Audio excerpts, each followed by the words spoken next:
नमस्कार दोस्तों, OCA network में आपका स्वागत है। मैं हूं ओमकार चौधरी। मेरे साथ जुड़ गए हैं धीरेन्द्र पुंडीर जी दिल्ली से और वीरेंद्र नाथ भट्ट लखनऊ से। आप लग दोनों का बहुत स्वागत है। नमस्कार। तो यूजीसी की नई गाइडलाइन जिनको लेकर के इस समय बहुत बड़ा विरोध हो रहा है, खास तौर से सवर्ण समुदाय की ओर से, तो एक तो ये समझने की कोशिश करेंगे कि नई गाइडलाइन है क्या। दूसरे, इनको अगर इक्वलिटी के नाम पर लाया गया है, तो इसमें इक्वलिटी दिखाई कहाँ दे रही है? ये तो एक तरफा दिखाई दे रहा है।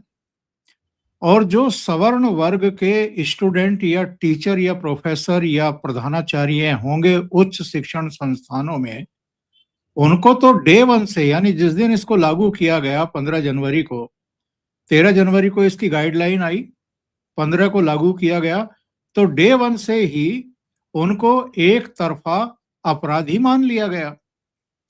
नंबर दो, 2012 में जो नियमावली लागू की गई थी, अगर झूठी शिकायत किसी के खिलाफ की जाती है तो उसकी भी सुनवाई होती थी, जिसके खिलाफ झूठी शिकायत दर्ज कराई जा रही है। अब ये प्रावधान भी खत्म कर दिया गया है। तो ऐसे कौन-कौन से नियम हैं, एक तो हम जरा उस पर चर्चा करेंगे। नंबर 2, इस देश में 90 के दशक में जो हाल हुआ था, आरक्षण जिस तरीके से लागू किया गया था, मंडल कमीशन की रिपोर्ट रिपोर्ट लागू की गई थी, उस समय देश का नौजवान ही उबल पड़ा था, सड़कों पर आ गया था और आत्मदाह तक की नौबत आ गई थी।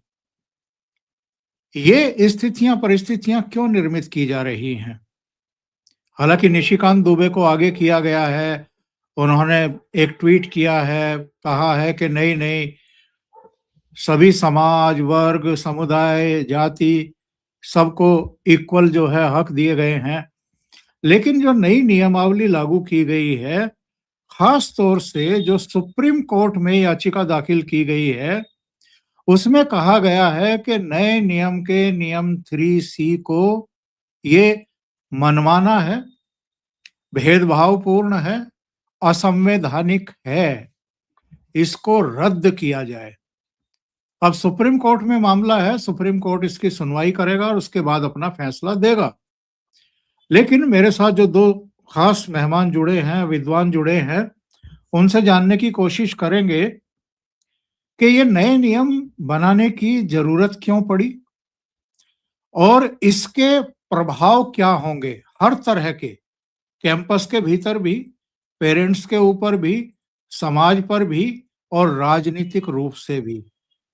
तो सबसे पहले मैं धीरेन्द्र पुंडीर जी के पास चलता हूँ। धीरेन्द्र जी, आपने इस पर प्रोग्राम भी किए हैं, तो थोड़ा सा जरा बताइए कौन कौन से नियम हैं जिनको लेकर के खास तौर से ऐतराज है और ये क्यों इसमें डाले गए हैं, जरूरत क्या थी? आप म्यूट हैं शायद।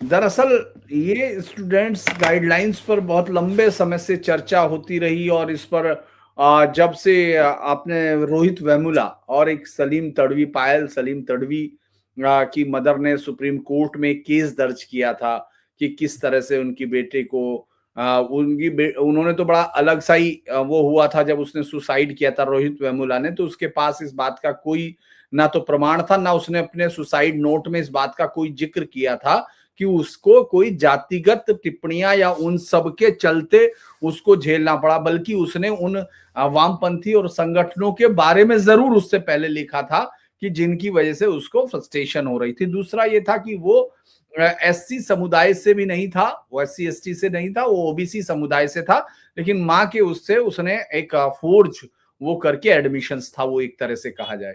लेकिन उस पर आपने देखा जब जबरदस्त तरीके से उस समय पूरे देश में चर्चा हुई, फिर वो कोर्ट तक पहुंचा, सुप्रीम कोर्ट ने उसमें गाइडलाइंस मांगी क्योंकि एक ब्रॉडर इशू उन्होंने कहा कि ये तमाम चीजों पर। फिर उसके बाद समय समय पे सरकार वहां गई तो उन्होंने इस अपनी तरफ से ही सरकार ने कहा कि हम इस पर गाइडलाइंस बना रहे हैं। आपको याद होगा इस पूरे मसले में बाद में जब स्मृति ईरानी शिक्षा मंत्री थी तो उन्होंने संसद में बाकायदा बहुत जबरदस्त तरीके से रोहित वेमुला वाले पर अपना जवाब भी दिया था। तो उस वक्त भी बहुत सारे विपक्षी संगठनों ने सवाल उठाने शुरू किए थे और मतलब उससे पहले ही आरोप लगा रहे थे, बंद नहीं हुआ था। उसी तरह से सलीम पायल तडवी जो है उसकी मदर ने ये कहा कि उसकी बेटी को इंस्टीट्यूशंस में वो झेलना पड़ा है एक धर्म के आधार पर और उसके चलते। और इस बात को बहुत अरसे से लंबे समय से ये जो है ये पेंडिंग पड़ा हुआ केस था, लेकिन सरकार ने जब 2023 में आई तो उन्होंने ये कह दिया कि हम अपनी तरफ से गाइडलाइन ला रहे हैं। तो इससे पहले जो प्रपोज था लेके यूनिवर्सिटीज गाइडलाइन जारी करती हैं अलग अलग समय पर, तो उसमें ये था कि अगर कोई इस तरह का बिल है तो उसमें पिछली बार जो दिखाया गया था उसमें यह था कि कोई झूठी शिकायत करेगा तो उसके खिलाफ पनिशमेंट होगा, ये होगा क्योंकि वो होगा। वो इस बार पूरी तरह गायब है। दूसरा, इसमें ओबीसी और उन समुदाय को जोड़ा, इसमें दिव्यांग भी जोड़ा, तमाम चीजें जोड़ा, लेकिन इसमें कोई भी इस तरह का क्लोज नहीं है जो बाकी सबको इक्वल करता हुआ दिख रहा हो। इसमें इक्विटी की जगह दी गई कि साहब इसमें तमाम चीजें होंगी। अगर कोई भी ये सोचता है या उसके पास इस तरह का कोई उसको लग रहा है इस तरह से कि उसके साथ जातिगत तौर पर या उसका भेदभाव और उस सब में, और जातिगत किनको ये फील हो सकता है, ये हो सकता है एससी एसटी और अब उसमें ओबीसी जोड़ दिया गया। ओबीसी फिर उसमें ईडब्ल्यूएस भी, वैसे तो वो बहुत ही एक उलझी हुई कहानी है, लेकिन जो सबसे मेजर बात थी कि उन पर विशेष ध्यान दिया जाएगा। और इस विशेष ध्यान देने का मतलब यह है कि आपने ये मान के चल गए कि जो लोग इनके खिलाफ होगा, मतलब कोई भी सपोज कीजिए अभी हम अक्सर देखते हैं यूनिवर्सिटीज में, खासतौर से जेएनयू में देखेंगे या कहीं भी इस तरह की यूनिवर्सिटीज जादवपुर या तमाम जगह में, जिसमें वो नारे लगाते हैं तिलक तराजू और तलवार इनको मारो जूते चार, या वो सब चीजें कि कौन रहेगा अंबेडकर और ये। तो इसमें विशुद्ध तौर पे वो जातीय नारा लगा रहे, लेकिन वो जिनके खिलाफ नारे लगा रहे उनको कोई अपमान फील नहीं होना चाहिए। उनके लिए इसमें कोई वो नहीं है, क्योंकि उनको तो इसके वो लायक ही है। वो मतलब ये बिल जो है ये बताता है कि चूंकि उनके लिए ये बहुत कॉमन है और उसमें वो किसी के खिलाफ जाके शिकायत नहीं कर सकते। लेकिन वहां एक लड़का और लड़की अगर ये सिर्फ शिकायत कर दे, कोई लड़का या कोई लड़की जाके कि साहब ऐसा ऐसा, और वो अभी बहुत सारा विस्तृत तौर पर खुल के नहीं दिया है कि उसके क्या क्या होंगे, उस पर तो फिर कमेटी खुद से तय करेगी। चूंकि सुप्रीम कोर्ट की जो गाइडलाइंस होंगी उसके आधार पर पहले भी जो जुर्माना होगा या सजा क्या होगी तो वो देखेंगे, क्योंकि सिर्फ केस में ही आप लीगल पीनल उसमें जा सकेंगे, क्रिमिनल केस में। लेकिन बाकी सब में तो भाई ओबीसी वाले में आप क्या करोगे, ओबीसी वाले में आपको धमकी वो दी जाएगी, लेकिन जो ज्यादा ज्यादा आपको पनिशमेंट दिया जाएगा कि भाई जुर्माना दे दिया जाएगा या आपको रेस्टिकेट किया जाएगा, ये तमाम चीजें की जाएंगी। तो ये एक यहाँ तक भी बस था। उन्होंने जो ये यूनिवर्सिटीज ने प्राइवेट तमाम इसका जो एग्जीक्यूशन होगा वो इतना एक डेस्पोटिक तरीके से होगा कि जिसके पास कोई है ही नहीं। जैसे प्राइवेट इंस्टीट्यूशंस को आपको उसको एक जैसी कमेटी है, कमेटी को 24 घंटे में एक्शन लेना है, उसके बाद कमेटी फॉर्म होनी है, उसके बाद जांच होनी, इनिशिएशन करना, और जो इसको इंस्टीट्यूट करने में रह जाएंगे, विफल होंगे, उनके खिलाफ बहुत बड़े स्ट्रॉन्ग एक्शन होंगे, यहां तक कि मान्यता तक कैंसिल करना होगा, उन पर फाइन होंगे। ये तमाम चीजें इस तरह से कर दी कि जो सामान्य वर्ग का छात्र है, अगर कोई सामने जिन वर्गों के नाम लिखे हुए हैं, अगर उनमें से कोई ये भी चाहता है कि वो एक चाय पे शर्त लगा ले कि मुझे इस लड़के का, जो सामान्य वर्ग का या लड़की का कैरियर खराब करना, या इसने मेरा विलफुली जो मेरा मोटिव है उसको पूरा नहीं किया है, तो भी वो जाके कह सकता है और कह देगा कि साहब इसने ऐसा ऐसा किया। तो आप सोचिए, दुनिया में कोई ऐसा नियम नहीं है कि आप इस तरह का नहीं, कि इतना स्ट्रिंजेंट लॉ है कि 24 घंटे में आप कमेटी बैठाएंगे, आप जांच इनिशिएट करेंगे, फला करेंगे और शुरू हो जाएगा। और वो मान लीजिए 1 महीना 2 महीना जो भी जितना भी उसमें समय देके खत्म करना है, आप उसके बाद झूठ कहते हैं मान लीजिए उसमें झूठ पाया गया, वो क्योंकि झूठ होगा मान लो ज्यादातर केसेस में, तो वो क्या होगा कि उसके बाद उसको कह देंगे कोई बात नहीं बेटा, तुम अगर तो 15-20 दिन तुम्हारी जिंदगी ऐसी तैसी में हो गई तो कोई बात नहीं, कोई दिक्कत नहीं। और वो लड़का आराम से या लड़की आराम से हंसते हुए चली जाएगी, अगले दिन किसी दूसरे से शर्त लगा के ये करेगी। तो एक टारगेटेड समुदाय है सवर्ण, मतलब ऐसा तो वैसे कोई कैटेगरी भी नहीं है, वो कैसे करेंगे, कास्ट वाइज है सवर्ण को, कैसे उसमें सारे जनरल होंगे, जनरल कैटेगरी में जो भी होगा, जो अपनी कैटेगरी नहीं बताता वो तो जनरल में ही जाएगा भाई, जो ओबीसी का प्रमाण पत्र नहीं लगा रहा वो तो जनरल में ही जाएगा ना, वो तो जरूरी नहीं कि कुछ हो। तो ये सब चीजें एक फ्लॉज है, लेकिन ये इंटेंशन दिखाता है कि किस तरह से जो ये सरकार है वोकिज्म का पूरे कंप्लीट एजेंडे को इस देश में लागू कर रही है। इसी को लेकर सब लोग जो है विरोध में है, तमाम लोग इसके खिलाफ भी खड़े हुए, क्योंकि सिर्फ सवर्णों के साथ नहीं, अगर ये किसी ओबीसी को भी टारगेट करता दिखता तो उसके खिलाफ भी खड़े होते, क्योंकि इस देश में धीरे धीरे जातिगत प्रावधानों को खत्म किया जा रहा था। मतलब जाति जो है, आप देख रहे थे कि जाति कॉलेजों में कम होती जा रही थी। लोगों का सीधा मतलब यह है कि आपने दो वर्गों में पहले तो पूरा का पूरा कैंपस बांट दिया, पूरे स्टूडेंट पूरे पूरे देश में, पूरे देश के लोगों में ये लागू होगा, हर इंस्टीट्यूट में होगा, जो भी ग्रेजुएशन के होंगे सब होंगे। तो उसमें आपने सीधे सीधे तौर पर एक वो जिनको हमेशा ये माना जाएगा चाहे जो भी हो यही ऑपरेशर्स हैं इनको, और जो लोग चाहे वो कुछ भी कर दे वो ओप्रेस्ड रहेंगे लगातार। मान लीजिए अदिति मिश्रा जो जेएनयू में दिख रही थी, वो जो नारे लगा रही है, तो वो उसके साथ कुछ भी होगा तो उसका कोई अर्थ नहीं होगा, और जो वहां जिनके नारे चल रहे और जो लोग चाहे वो मारे पीटे, जैसे बादशाह का भी देखा आपने, लखनऊ का एक बड़ा केस भी हुआ है, उस लड़के को ये कह के मारा पीटा ब्राह्मण्स है और वो सब है, वो पहला केस शुरू हो चुका, लेकिन उसमें उसको कुछ नहीं होगा। ये वो कहने की बात है कि बहुत सारे लोगों ने कोशिश की है दर्शाने की कि साहब नहीं, उनको भी जनरल को भी नियम मालूम, वो उनको भी ये अधिकार प्राप्त है, तो सबको मालूम है, फिर भी सबको अधिकार मालूम है। जैसे आर्टिकल 14 की वो कहानी सुना रहे थे निशिकांत दुबे, तो वो तो पहले से ही है, सबको मालूम है, तो फिर इनको अलग देने की क्या जरूरत है, उसी के आधार पर कार्रवाई हो जाएगी जो आप कह रहे हो। तो ये सब एक बड़ा फ्रॉड है, फॉल्स है, और इसमें बड़ा ही खतरनाक तरीके से जो स्टूडेंट्स हैं, जो सवर्ण जो कैटेगरी के है या जनरल कैटेगरी के स्टूडेंट, मुझे लगता है कहना चाहिए, उन सब के लिए इन फ्यूचर एक गले पे उनकी घंटी बांध दी है कि वो निकले तो लोग कह दें ये सवर्ण है, और ये जरूर हर हालत में छेड़ेगा, परेशान करेगा। ये आप भी जानते हैं, माछरा में कौन आदमी कर सकता है बताइए, बड़ौत में किसके अंदर हिम्मत होगी कि वो जाके किसी जाट स्टूडेंट को परेशान कर देगा या क्या कर देगा, इटावा में किसके पास होगी। ये अलग अलग जगह है, लेकिन जो लोग बैठे वो कमरों में बैठे थे, एसी कमरों में बैठे हुए थे, और उनको मालूम था इस देश को टुकड़ों में कैसे बांटना है, और धर्मेंद्र प्रधान जैसे लोगों के साथ से मिलकर आराम से उन्होंने इसको शानदार काम को अंजाम दिया। जी, बहुत महत्वपूर्ण तथ्य आपने रखे हैं धीरेन्द्र जी। भट्ट साहब, एससी वर्ग, एसटी वर्ग, ओबीसी, इस वर्ग के छात्रों को उच्च शिक्षण संस्थानों के परिसर में सुरक्षित वातावरण देने के नाम पर यह किया गया है, और दावा क्या किया जा रहा है कि जाति आधारित भेदभाव खत्म होगा, समाप्त होगा। सवर्ण वर्ग जो है उसका कहना यह है कि ये तो सामान्य वर्ग विरोधी है सीधे सीधे। ये क्यों मान लिया गया कि जो सवर्ण सामान्य वर्ग है वो ही जाति करता है, वही अत्याचार करता है, उस पर कोई अत्याचार नहीं होता, उस पर कोई गलत यौन उत्पीड़न के और दूसरे आरोप नहीं लगा सकता है। ये तो बड़ा वाहियात नियम बना दिया गया है एक तरीके से।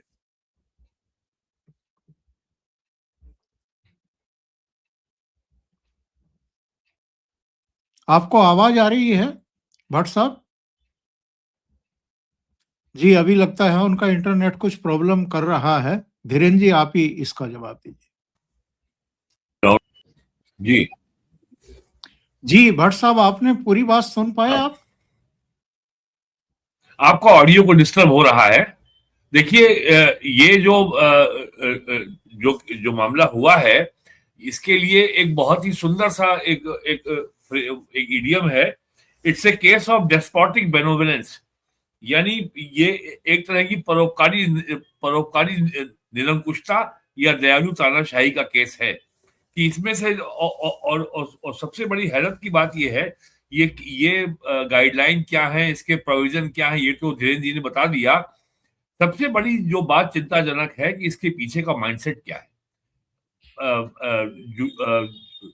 प्राइम मिनिस्टर मोदी जो 12 साल से कह रहे हैं कांग्रेस और लेफ्ट का इकोसिस्टम, इसने ये साबित कर दिया है कि जो पंच मक्कारों का जो इकोसिस्टम है, आपका मुल्ला, मार्क्सवादी, मैकाले, मिशनरी और मीडिया, ये अभी भी कितना प्रभावशाली है एजुकेशन वर्ल्ड में कि ये सीधे सीधे ये जो एंटोनियो ग्राम्सी का जो कल्चरल मार्क्सिज्म है, जो सांस्कृतिक मार्क्सवाद है, जिसको वोकिज्म कहते हैं, और वोकिज्म से जो एजेंडा निकला है जो पूरे यूरोप और अमेरिका में इस समय धुआंधार तरीके से चल रहा है, जिसका नाम है DEI, diversity, equity and identity.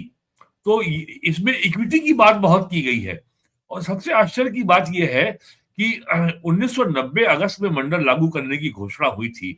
आज उसके 35 साल बाद ये इस तरह की गाइडलाइन जारी हो रही है। 10 साल मनमोहन सिंह की सरकार रही, उसने इसी तरीके का कम्युनल वायलेंस बिल लाने की कोशिश की थी और उसमें ये प्रमाइस था कि अगर कहीं दंगा होगा तो हिंदू चूंकि बहुमत में है वही दोषी माना जाएगा। वोकिज्म का जो सिद्धांत है कि अगर मुसलमान अगर माइनॉरिटी में है तो वो कितना भी बम फोड़ डाले और कितनी भी जो है वो आत्मघाती खुदकुश हमलावर में लोगों को मार दे, लेकिन चूंकि मुसलमान माइनॉरिटी में है तो मुसलमान को ही हमेशा पीड़ित या ऑप्रेस्ड माना जाएगा। एग्जैक्टली ये उसका जो है आदर्श रूप से उसी DEI के एजेंडा को यहाँ पे इम्प्लीमेंट कर दिया गया है। और अमेरिका में डोनाल्ड ट्रंप ने इसको लेकर के हार्वर्ड यूनिवर्सिटी की, स्टैनफोर्ड यूनिवर्सिटी की, अमेरिका की कैम्ब्रिज यूनिवर्सिटी की जो स्टेट से गवर्नमेंट से ग्रांट मिलती उसको रोक दिया कि आप ये सब हटाइए अपने यहाँ। और यही लोग जो है अक्टूबर 7, 2023 को जब फिलिस्तीनियों ने, हमास के आतंकवादियों ने एक दिन में 1200 यहूदियों की हत्या की थी और उसके बाद जब इजरायली सेना ने उसके जब जवाबी कार्रवाई की तो पूरे यूरोप की राजधानियों में, बड़े शहरों में, अमेरिका में ये सारी जो यूनिवर्सिटियां हैं इनका गढ़ बन चुकी हैं मार्क्सवादियों का। ये लोग हजारों की संख्या में 1-1 लाख लोग जुलूस निकाल रहे थे। ये यही वोकिस्ट थे और ये यही सांस्कृतिक राष्ट्रवादी थे। भारत में भी इनकी पकड़ कितनी मजबूत है और इनका कितना इन्फ्लुएंस है, ये गवर्नमेंट ऑफ इंडिया लेवल के स्तर पर एक नेशनल पॉलिसी को किस हद तक इन्फ्लुएंस कर सकते हैं, एक नेशनल पॉलिसी को किस हद तक मैनिपुलेट कर सकते हैं, जिसका लॉन्ग टर्म इम्पैक्ट केवल समाज को तोड़ने के लिए होगा। और हैरत है मुझे धर्मेंद्र प्रधान जैसे मिनिस्टर के ऊपर, प्राइम मिनिस्टर जो पिछले 12 साल से इतना परिश्रम कर रहे हैं कि समाज में जाति मजहब के भेदों को कैसे खत्म किया जाए, और वो केवल बात करते हैं सबका साथ, सबका विकास, सबका विश्वास, सबका प्रयास वगैरह की। और केंद्र सरकार की जो योजनाएं चल रही है, करीब 48 लाख करोड़ रुपए उसमें खर्च हो चुका है। उसमें कोई व्यक्ति ये नहीं कह सकता कि उसको उसकी जाति या मजहब के आधार पर इस योजना का लाभ नहीं मिला। उस सरकार में एक ऐसा मंत्री बैठा है जो बिल्कुल जो है जैसे कि मेयर है लंदन का साजिद खान, वो जो है पक्का जिहादी है। और जितने वोकिस्ट हैं, जो सांस्कृतिक मार्क्सवादी हैं, उनका वो मसीहा है। या जो ममदानी मेयर बना है, मेयर न्यूयॉर्क का, उसका एजेंडा भारत सरकार के शिक्षा मंत्रालय में चल रहा है। ये बहुत हैरानी की बात है। कर्नाटक में कांग्रेस की सरकार है और वहां पर बहुत दिन से ये बात चल रही है कि रोहित वेमुला बिल लाया जाए। और जैसे जो गाइडलाइन है यूजीसी की, उसका नाम है promotion of equity in higher education regulation 2026। Exactly इसी लाइन पे कर्नाटक असेंबली में बिल आ रहा है। अभी कर्नाटक असेंबली में कांग्रेस की सरकार ने ये बिल पास नहीं किया, लेकिन हमारी राष्ट्रवादी हिंदुत्व वाली सरकार के शिक्षा मंत्री ने कर्नाटका से भी आगे जाकर के ये रेगुलेशन का जो है आदेश जारी कर दिया। ये बड़ी हैरत की बात है। तो इसका मतलब ये जो बार बार प्राइम मिनिस्टर कहते हैं कि ये वामपंथी जिहादियों का, कांग्रेस का जो इकोसिस्टम है, वो उसको तरह तरह से उन्होंने हजारों बार कहा है। कभी खान मार्केट गैंग कहा है, कभी टुकड़े टुकड़े गैंग कहा है, कभी आंदोलन जीवी कहा है। अब तो लग रहा है कि ये खान के गैंग ही शिक्षा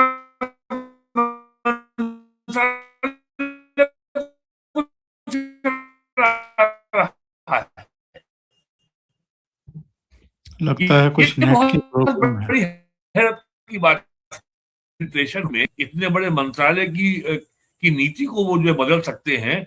भारत में 150 से ज्यादा सेंट्रल यूनिवर्सिटीज हैं। आपको आवाज आ रही है हमारी? जी अब आ रही है। वो बीच में कुछ दिक्कत थी, ये देखिए वॉइस में गड़बड़ हो रहा दिक्कत। है। जी अब आवाज आ रही है, आपकी आ रही है। जी ट्रेन सीज है भी। अब ठीक है, अब बोलिए, आप अपनी बात पूरी करिए।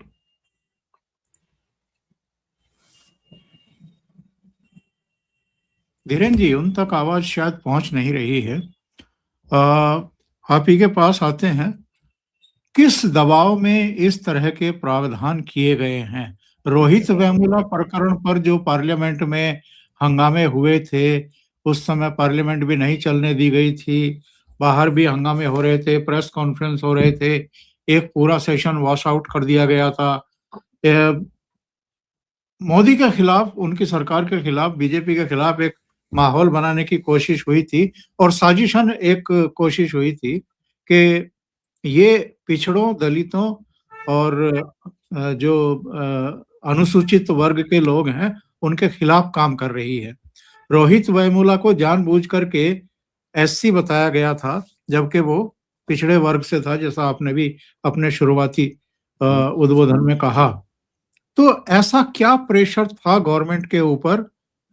क्या गवर्नमेंट में कोई जिसको हम बौद्धिक कहते हैं, वो तत्व नहीं है? और अगर ये संसदीय कमेटी के सामने भी गया है, वहां भी विचार विमर्श हुआ है, जिसमें बीजेपी के भी 2-3 सदस्य थे, रविशंकर प्रसाद से लेकर के बांसुरी सुषमा स्वराज तक। तो ये लोग क्या कर रहे थे वहां पर? और इस तरह का भेदभावपूर्ण, जिस पर बवाल होना ही था, जिस पर सवाल उठने ही थे, ऐसे नियमों को इन्होंने संस्तुति क्यों दी?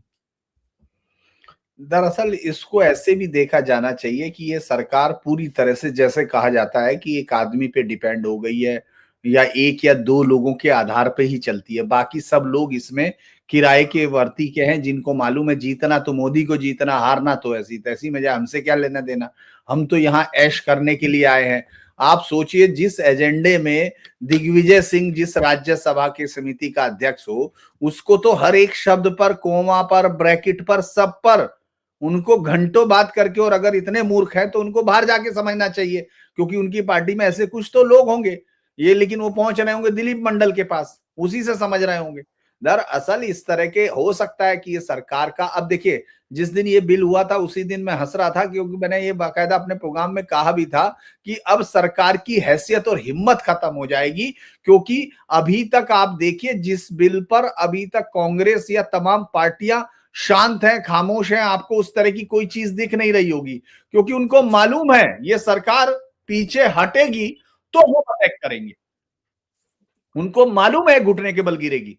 अगर ये देखिए, सिर्फ वो अलग बात है कि लोग इतने परेशान हैं, उनके पास कोई विकल्प नहीं है। उत्तर प्रदेश में उनको मालूम है कि उनकी बेटियां शिकार हो रही हैं एक तरह से, उनको मालूम है उनके घरों पर कब्जा हो रहा है, उनको मालूम है उनके कॉलेजों में मजार बनी हुई हैं, उनके घरों पे उनको मोहल्ले के मोहल्ले छोड़ने पड़ रहे हैं, कैराना से लेके कहीं चले जाइए, उनको घरों के बाहर बिकाऊ और पुलिस वाले में भर्ती हो या कहीं किसी पोजीशन पे बैठा हो, वहां सब जगह जिहाद, चाहे वो डॉक्टर दे दो, कुछ भी दे दो, वो सब चल रहा है। तो वो अपने खौफ में, डर में, अभी तक तो ये समझ में नहीं आ रहा कि वो करे क्या, क्योंकि उत्तर प्रदेश जैसे राज्य में सिर्फ राजपूतों के कुछ वोटों ने, मैं ये नहीं कह रहा उन्होंने सबने दिया होगा या जो होगा, क्योंकि मैं इसलिए कह रहा बहुत सारे लोग होंगे यहाँ गाने गाने वाले लोग होंगे, तो दर्शकों में से भी आके निकल के बोलने लगे, लेकिन मैं पिछले 27 साल से यही कवर करता हूं, तो मुझे मालूम है कैसे कवर होती हैं चीजें। मैं सहारनपुर के उस गांव से देखा था, उस रैली से, और उस रैली की भीड़ को देख के मुझे हैरानी थी, जहां अपने आप ट्रैक्टरों से लोग आ रहे थे, हरियाणा से आए, राजस्थान से आए, तो मैं हैरान था, मुझे लगा कि ये दे ही नहीं सकता वोट, राजपूत कैसे वोट करेगा एंटी उसमें। लेकिन सहारनपुर, कैराना और तमाम चीजें, मेरठ, आप होते चले जाइए आगे तक, आपको पता चल जाएगा कि सिर्फ 10 से 20 से 30% ही वोट। मैं तो इवन दो पूरण सिंह के गांव में गया, जो किसान यूनियन वाला जो विरोध कर रहा था, वहां उसके गांव में बीजेपी को वोट पड़ रहा था। बिरालसी है, मेरा ही गांव के बराबर के गांव के है, लेकिन आप ये सोचिए वहां फिर भी वोट किया था। यानी इतने वोट के डिवीजन से ही ये सरकार घुटनों के बल आ गई और उस पे नहीं आई। मतलब सिर्फ कोई उसमें कोई बहुत वो नहीं था, कोई ऐसा मास नाराजगी भी नहीं थी। एक बार यहां से ये शुरू हुआ, क्या नाम, एक अफवाह सी शुरू हुई, और जबकि सीटें उतनी दी गई थी। मैं ये कह रहा हूं कि ये भी बड़ा इंटरेस्टिंग है, ऐसा नहीं है कि बहुत कोई राजपूतों के साथ, लेकिन एक खेल शुरू हुआ तो वो हुआ। अब ये तो पूरे मास लेवल पे है, और ब्राह्मण्स के नाम से तो आपको समझ रहे हैं कि ब्राह्मण विधायक पहले से उसमें है, उनको सबको आपने वैसे कर दिया। तो ये सरकार कैसे इसको किया होगा ये समझ में मतलब बहुत बहरहाल आप सरकारों से अलग भी कर दें तो बच्चों के साथ क्या आप कर रहे हो आपको मालूम नहीं है, आप क्या करना चाहते हो। और चूंकि वोटों के लिए आपको लग रहा है कि महामानव लगातार जीतते रहेंगे तो जीतते रहेंगे। अब वो पीछे घुटनों के बल जैसे ही जाएंगे, अगर इसको पीछे करते हैं तो वो अटैक करेंगे, उसमें तो कोई बात है ही नहीं। क्योंकि अगर आप देखेंगे इसमें एक आ गया कि भेदभाव को किसी भी अनुचित, पक्षपाती या भिन्न व्यवहार के रूप में परिभाषित किया गया। अब ये बताइए भिन्न व्यवहार किसमें तय करेंगे, चाहे वो प्रत्यक्ष हो अप्रत्यक्ष हो। अब अप्रत्यक्ष में क्या क्या हो सकता है कि मैं मेरे घर में बैठ के दूध में चाय मिलगा, चाय की पत्ती में तेज दूध डाल रहा हूं, वो भी किसी का अपमान हो सकता है क्या, अगर किसी को ये फील होने लगे। मैं बात उसमें कह रहा हूं, लेकिन ये तो आप ये कह रहे हो ना कि वो अप्रत्यक्ष हो। अप्रत्यक्ष कैसे साबित करोगे? जाति, धर्म, नस्ल, लिंग, जन्मस्थान या विकलांगता जैसे आधार पे। इन मूर्खों को ये मालूम होना चाहिए कि जो धर्म ये कह रहा है कि 5 बार में कि बाकी सब झूठे हैं, बाकियों के कोई खुदा नहीं है, वो कोई ये कोई जाति नस्ल पर वो ये कोई ओबीसी का स्टूडेंट कह सकता है क्या हिंदू कि साहब ये लोग ऐसा कह रहे हैं 5 बार मेरे साथ तो ये हो रहा है, मेरे भगवान के साथ हो रहा है क्या? शिक्षा में समान समता को बाधित करे, मानव गरिमा को ये सब चीजें दरअसल जो जो वहां टारगेट किए गए हैं 20%, 22% जो अपर कास्ट का वो है, उनको अलग अलग तरीके से लगातार किया जा रहा है। लेकिन उनकी दिक्कत यह है कि उनको ये लगता है कि उनके ऊपर ये देश में जो जिहादी अटैक, इसको भी बचाना है, फला भी करना है, ये करना है, और उनको फिर बच्चों को आगे जाके, मैं किसी कास्ट वाइज नहीं कह रहा, मैं फिर बार बार कह रहा हूं कि ये अगर किसी ओबीसी को करता तो भी बोला जाता, किसी को भी होता। ये तो इन्होंने एक तरह से 20% घेटोइजेशन की शुरुआत की है, और आगे आने वाले समय में ये बहुत ही खतरनाक होगा, क्योंकि प्रत्येक संस्थान को जो इक्विटी का जो हिसाब है उसमें इनको ईओसी के तहत प्रत्येक समान केंद्र स्थापित करना होगा।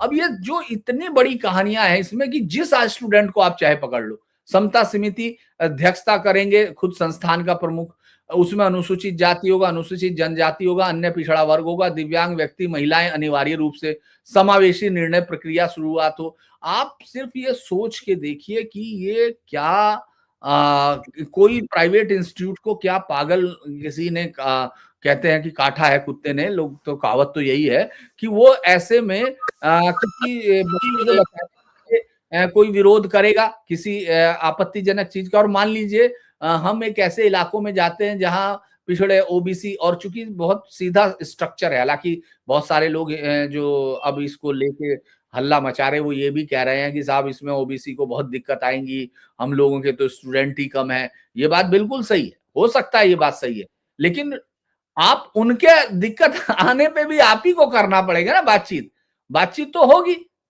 तो इसीलिए मुझे लगता है कि ये बहुत ही खतरनाक है। यूजीसी एक राष्ट्रीय निगरानी समिति होगा, अनुपालन ना करने पर क्या क्या होगा, यूजीसी योजनाओं से बहिष्कृत किया जा सकता है, डिग्री डिस्टेंस या ऑनलाइन कार्यक्रम प्रदान करने पर रोक लग सकती है, यूजीसी मान्यता से किया जा सकता है। ये नियम, इससे नियम सिर्फ सलाहकार नहीं बल्कि परिवर्तनीय बन जाते हैं। ये कोई ऐसी गाइडलाइन नहीं है कि साहब वो जो है कोई मतलब ऐसे ही कि आप इसको जैसे नेग्लेक्ट कर दो, नहीं। आप अगर इसमें कुछ भी करेंगे तो आपके संस्थान की वो खत्म हो सकती है, मान्यता तक जा सकती है।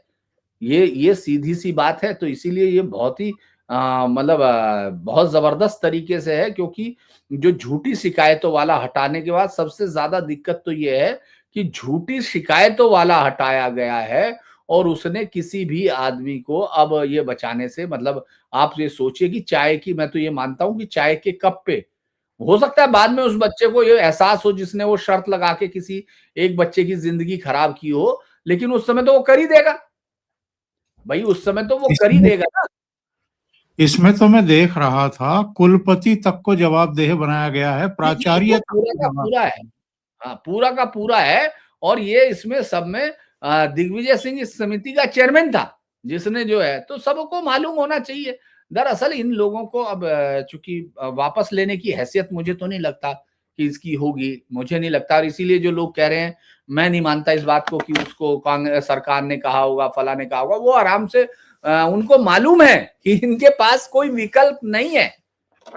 ये जानते हैं कि उनको उनको ये मालूम है कि ये रोएंगे, मुसलमान वाला मुद्दा ऐसा है, उनको लगता है कि इनके लिए सिविलाइजेशनल संकट है, फला है और मोदी, तो इसीलिए उनको मालूम है। जी, ये चूंकि सुप्रीम कोर्ट की चौखट पर मामला पहुंच गया है भट्ट साहब, और इसमें जैसा मैंने शुरू में कहा था कि यूजीसी के जो नए नियम हैं उसमें नियम 3C को मनमाना, भेदभावपूर्ण, असंवैधानिक बताते हुए रद्द करने की मांग की गई है। ये पीआईएल जिसने भी दाखिल की हो, मेरा ये मानना है कि सुप्रीम कोर्ट के जरिए ही अब सरकार इसको विड्रॉ करने के बारे में सोच रही है, या जिन नियमों पर आपत्ति है उनको सुप्रीम कोर्ट से ही रद्द करने के आदेश दिलवाना चाहती है। क्या आप इस बात से सहमत हैं? क्योंकि क्योंकि देखिए ये मामला अब गले में फंस गया है, ऐसा फंस गया है, ना उगलते बन रहा है, ना निगलते बन रहा है।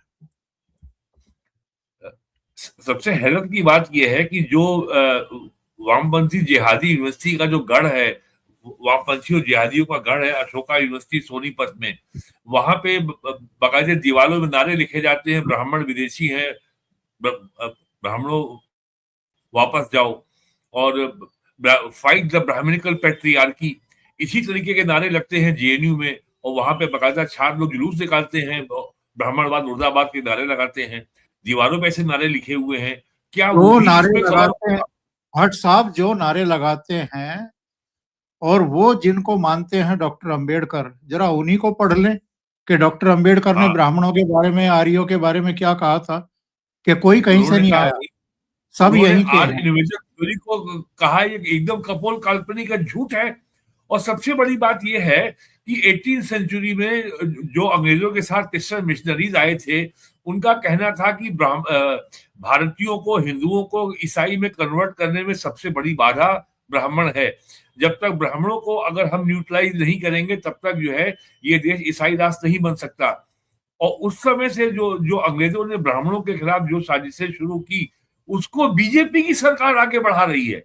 और ब्राह्मणों को जो है समाज में खलनायक बनाने के लिए, उनको विलेनाइज करने के लिए तरह तरह के सामाजिक सुधार मूवमेंट खड़े किए गए तमिलनाडु में, केरल में, जैसे उसके सबसे बड़े नायक थे ये आपके ईवी रामास्वामी नायकर। तो और उस ये जो कास्ट शब्द है, ये शब्द पुर्तगाल का है। कास्ट शब्द हमारा है ही नहीं कहीं से भारत का, इट्स ए पोर्टुगीज टर्म। और जो अंग्रेजों के और पुर्तगालियों के औपनिवेशिक ताकतों के एजेंडा को हिंदुत्व की राष्ट्रवादी सरकार आगे बढ़ा रही है, ये सबसे ज्यादा आश्चर्य में डालने वाला है। मुझे घनघोर आश्चर्य है मुझे इस पे। और लगता है कि ये जो धर्मेंद्र प्रधान है, इसका जो अपना वैचारिक किबला है खो गया है, या इसके पास कोई आइडियोलॉजिकल किबला या डायरेक्शन इसके पास है ही नहीं। क्या लगता है पुनीर साहब, आखिर में ये सरकार भी फंस गई है, और अगर ये सब विड्रॉ नहीं हुआ तो इसका खामियाजा भुगतना पड़ेगा इनको?